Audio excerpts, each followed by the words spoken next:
Hi everyone and welcome to the show. This is Going Over Wrestling with me, your host Ross. We're talking Raw from the 31st of March 2014. To help me do so, I'm joined by my kayfabe brother John. Yes, and Undertaker comes out. It was a throwback to his old school promos, this one, where he's talking about dragging Brock Lesnar out into the deep waters. I didn't realise it was a round system, but whatever. This promo was just pretty much a swimming analogy from start to finish. Yeah, the cool thing about his promo though was the end line where he was saying that only 3 definites in life, and that's death, taxes and the streak. Yeah, that was pretty cool. So Paul Heyman and Brock Lesnar coming out. Brock teases getting in the ring, eventually gets in the ring, clocks Undertaker with a clothesline and then an F5. Which was kind of surprising because of Undertaker's bad knees, but yeah, he seemed to take it on his side, so hopefully he's alright after that. The only problem was it seemed to take a long time for Brock to get into the ring, which... Stalling for time. The stalling for time, yeah. I was starting to think, just hurry up and get in there so we can get on to the next segment.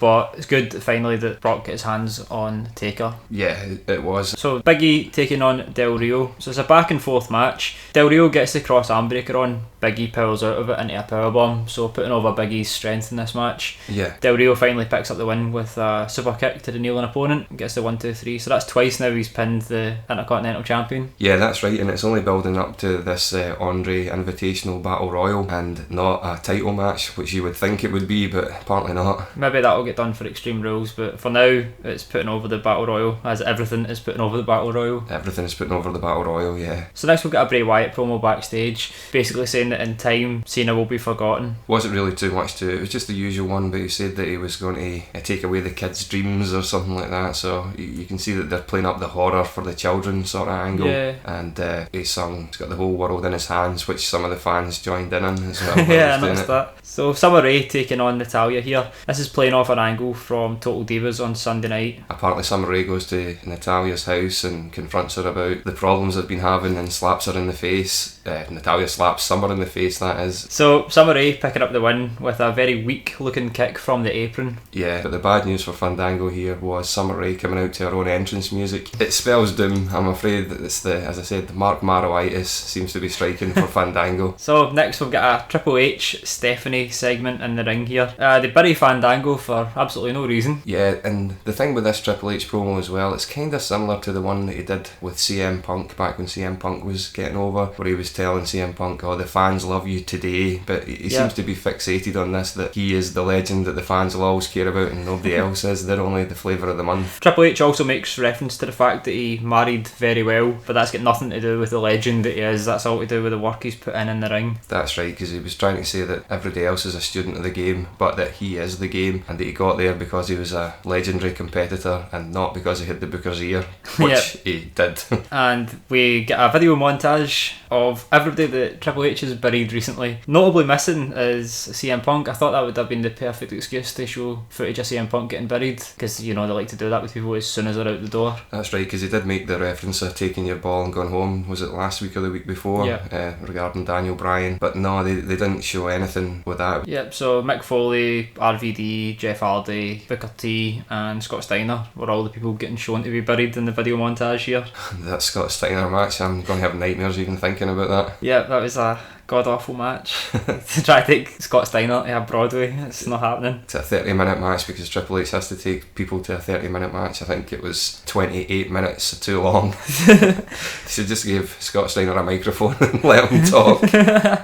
Been more entertaining, that's for sure. It would have been. So Big Dave finally comes out here. He says that he's not part of the video montage because there is no footage of Triple H beating him, because Triple H has never beaten him. That's right, yeah. So this was actually pretty good, and at least Dave was wearing sort of normal jeans this time as well. I wasn't looking as if the circulation to his lower body had been cut off with the skinnies he's been wearing lately. Randy Orton eventually comes out to join the fray and urges Triple H not to join the main event and reconsider. But Triple H obviously is not reconsidering. He's going to be in the main event, but he makes reference to the fact that if the Viper returns, that even he, Triple H, will struggle to beat him. Yeah, and he was also saying on SmackDown just last week as well that he wanted the Animal to return as well, so it's playing off trying to get Orton and Batista back to the level they were when they were in Evolution, I think. Yeah, I think so. And this also leads to the main event getting booked for the night, which is Batista taking on Randy Orton in a no DQ match. One of the other things I wanted to say about this segment as well, actually, was when they were talking about fans being fickle, they were both doing yes chants and the fans were actually chanting it back to them. Yeah. There was quite a few boring chants while they were in the ring as well, though. So all in all, it was an okay segment, building up the main event and building up WrestleMania to an extent, but at the same time, Stephanie and Triple H being out there together, they've got a tendency to bury talent when there's absolutely no need to do it. So next up's an 8-man tag with Ryback, Axel, Swagger and Cesaro taking on the Usos and El Matadors. There's not really much to this match then. We get one of the Matadors trying to do a springboard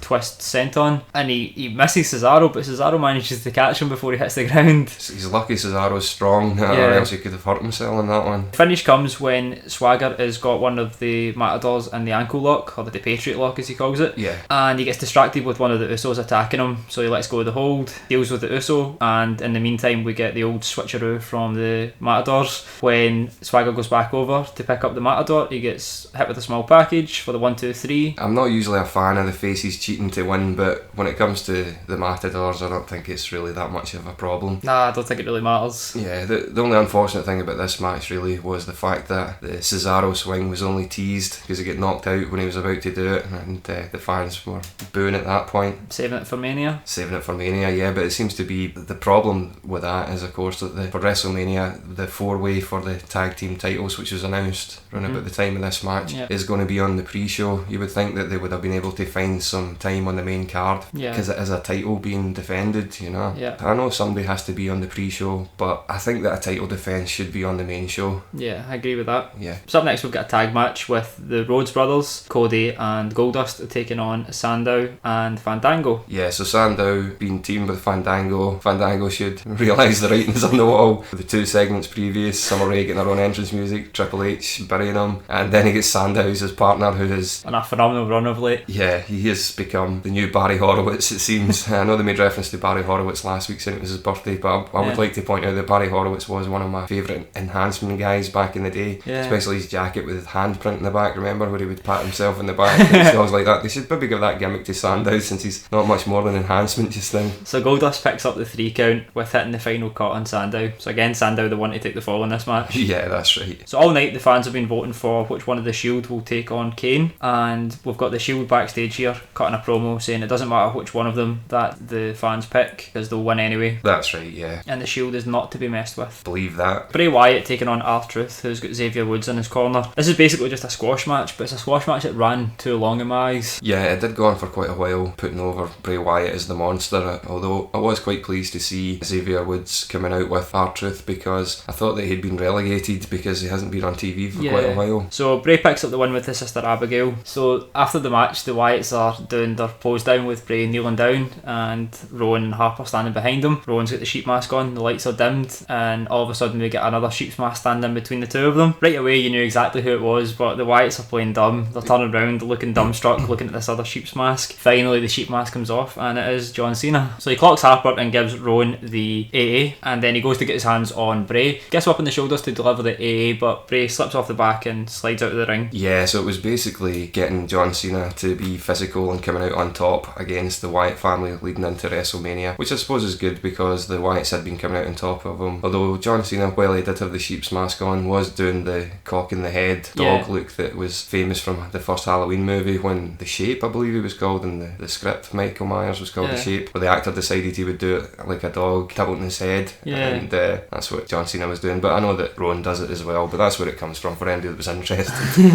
It's pretty cool though, pretty cool segment. I did enjoy this, although it is quite cheesy having the setup with Cena with the sheep's mask as well, but yeah, I don't care, I liked it. Yeah, I liked it too. AJ taking on Naomi, who is no longer Jean-Pierre Lafitte. Yeah, the eye patch seems to have been thrown in the bin. This is a Lumberjills match. The story of the match is basically whenever AJ gets thrown to the outside, the Lumberjills attack her, roll her back in, but when Naomi hits the outside, they leave her be. Yeah, so basically it's just trying to reinforce the fact that during the match at WrestleMania that everybody hates AJ and that she's not going to leave with the title, which telegraphs to me that she is going to leave with the title, but we'll see how it goes. So the wrestler formerly known as Jean-Pierre Lafitte picks up the win with an ass to the face. That looked painful. But yeah, so Vicky Guerrero was on commentary as well and didn't really say too much other than flirting with JBL, which was kind of funny, I suppose. But other than that, there wasn't really much to the match. It was just a chance to get all these divas that most people probably thought had been fired around ringside, like Rosa Mendes. I mean, I hadn't seen her in ages, and she was there. Well, I know she was there last week as well, but just to remind the fans, still exist. Yeah. Cena's backstage with Renee Young, telling Bray Wyatt that he should be careful what he wishes for, because at WrestleMania, Cena will become a monster. Just the final touch for that angle leading into WrestleMania. I'm hoping for a good match anyway between the two of them. It's kind of the start of an angle, whereas WrestleMania should be the culmination of an angle rather than the beginning of a storyline stemming from it. But we'll see how it goes there. But it looks to me as if it's going to be running Cena versus the Wyatts for a little bit longer. It's got to be Bray destroying Cena, maybe write him off TV for a while, but you can't really do that because they've got the European tour coming up straight after Mania, so Cena needs to be there fighting fit. That's right, everybody needs to be there for the WrestleMania Revenge Tour. It's one of their more important tours, overseas tours anyway, into Europe. It's going to be interesting to see where this goes in after Mania. Yep. The winner of the app vote for who's taking on Kane tonight from the Shield is Roman Reigns. He won by an overwhelming 80%, I think, of the votes. He did indeed, and for somebody that wins by that sort of landslide, the crowd weren't really into this match. Well, not at the start anyway. No, that's true. So Reigns gets the upper hand for most of the match. He hits a massive punch on Kane. Yeah. He hits his drop kick to the apron spot. Yeah, that's my spot of the night for anyone that was interested. That jump from the floor to the apron was impressive again. So we get the Outlaws coming out to run interference, but Seth Rollins and Dean Ambrose cuts them off. They come running out from the backstage area and attack the Outlaws on their way to the ring. Then both members of the Shield roll into the ring here and start putting the boots to Kane, so Roman Reigns disqualified. Yeah, and Roman Reigns didn't seem to be particularly bothered that he'd been disqualified either. No, because just a few weeks ago Dean Ambrose done this when he was having his match with Mark Henry. Obviously Reigns was furious at the time about it, so times have changed. That's it, that storyline's been dropped, so we'll forget about that. The breakup angle seems to have been put on hold for just now, and that's fine if they're trying to put that on hold so that they can work on getting them over as faces and then turning them. It's one of the things, unfortunately, for this match at WrestleMania, Kane and the Outlaws versus the Shield, and I love the Shield, I really do, but putting them in against Kane and the Outlaws is a Raw or SmackDown quality match. It's just unfortunate. I wish they had got better opponents rather than the new age, old age pensioners. We've got Roddy Piper out putting over Andre the Giant and therefore putting over his Battle Royal. It was really funny as well because when I was watching it I was thinking he was talking about this one man had made WrestleMania a great success, and I was thinking he's not going to say Mr. T, is he? But he didn't, because he hates Mr. T, and I was just wondering if they had written him a promo where he had to give credit to Mr. T, but luckily enough they didn't. Since they legit hate each other. Yeah, they do. So The Miz cuts him off. Really? Really? And The Miz comes out to the ring. In turn, Sheamus cuts him off and comes out to the ring. Titus cuts him off. Then Ziggler cuts him off. And this just keeps going on to the four guys in the ring. Piper starts them brawling with each other by finger poking Miz in the eye. And it's just giving you the tease for what the Battle Royal is going to be like. And if it's going to be like that, then, well, I'm really looking forward to it. Got some bad news. Yeah. So the rest of the participants come running out to the ring. Rey Mysterio actually hit 619 on Sin Cara. I take it they're not a tag team anymore. Well, I don't think so. Big Show eventually comes out and cleans house. They're putting over that it's going to be a Big Show to win it. I don't know if they're going to have the big guy win it because he's a modern day Andre, which I don't personally think he is, but he's put over as such. I think that the way that they've been building it, it looks like Big Show's winning. Leads me to believe that it's probably going to be Rusev or somebody like that that's going to win, but they might do Big Show. But with them saying all the time the first Andre Memorial Cup, I think this is probably going to be taking the place, unfortunately, of Money in the Bank, which was a good match to have in WrestleMania. And as I say, I've never been a big fan of Battle Royals. There's just too many people in the ring to start with. Too much going on at once. Yeah, and you saw a little bit of that during this segment because people were getting in each other's way when they were trying to do their big spots. Yeah. And that can be a problem in Battle Royals. So our main event of the night, Batista taking on Randy Orton in a no DQ match. Steph and Triple H are on commentary here. Steph is awful on commentary. Pretty much only just goes, yeah, oh, take that. It's not really much to it. It sounds like a porno. That sounds like what Vince McMahon says to her husband. Okay.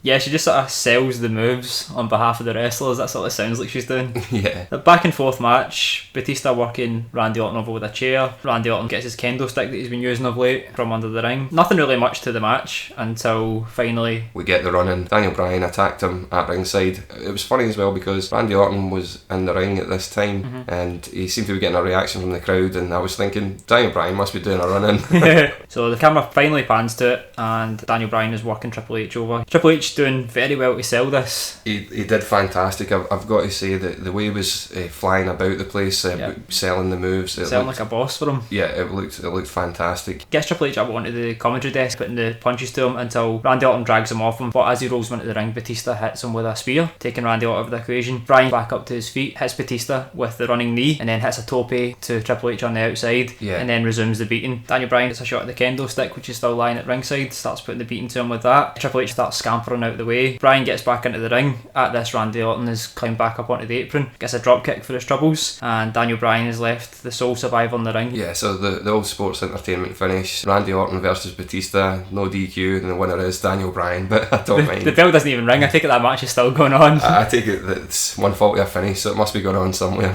So Daniel Bryan leading a massive yes chant as Triple H and Stephanie making their way backstage. That's right, so Stephanie's playing the part of holding Triple H back from going down to take on Daniel Bryan. But I love this sort of thing with the smaller person holding the big tough wrestler back from getting to ringside. Yeah, that's right, but Dave Batista had said earlier on in the show, hadn't he, that Triple H was the brains and that Stephanie was the brawn, so maybe that was what that was, but I don't think so. But as far as a quick beating angle went, this was excellent, and it should have been what they did 2 weeks ago. Yeah, Triple H over Daniel Bryan. It could have been something like this, but this was fast paced, Triple H selling really well, taking a good beating, and I thought it was really effective as a main event segment for the Go Home show. Yeah, I thought this segment was really well done. Not so much for the match itself was just a backdrop. Really put over the concept of getting to see these two at WrestleMania, so I'm quite pumped to see this match now. Yeah, there'll be a lot of people of course thinking Daniel Bryan's showing on top, he's losing, so that's the old booking mentality, isn't it? That is, so we'll see how that goes. But overall, what did you think of Raw this week? For me, it's an overall thumbs up show, but that's because of how strong the final segment was. As far as the rest of the show went, it wasn't the best Raw what we've ever seen. There was a lot of filler segments. There was some good segments,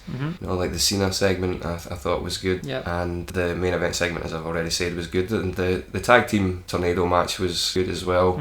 Overall, thumbs up, but there was quite a lot of filler, but a good show. For me, it's a better show than it was last week. Last week was quite a dire Raw, to be honest. Yeah, it was. This week though, they got across the main points. They got the final segment with Brock and Undertaker, with Brock finally being on top. Bray Wyatt, Cena angle with Cena getting the upper hand there as well, and obviously we get Daniel Bryan coming back and putting the punches to Triple H. So yeah, I think it was a good draw, definitely better than last week. Yeah, as you say, they've put the finishing touches onto the 3 main events for WrestleMania. They set up a bit of the Battle Royal and the Divas match, so they did as well as they could with the Go Home show. So that's going to do it for this episode then. Thanks for listening. See you later. Bye.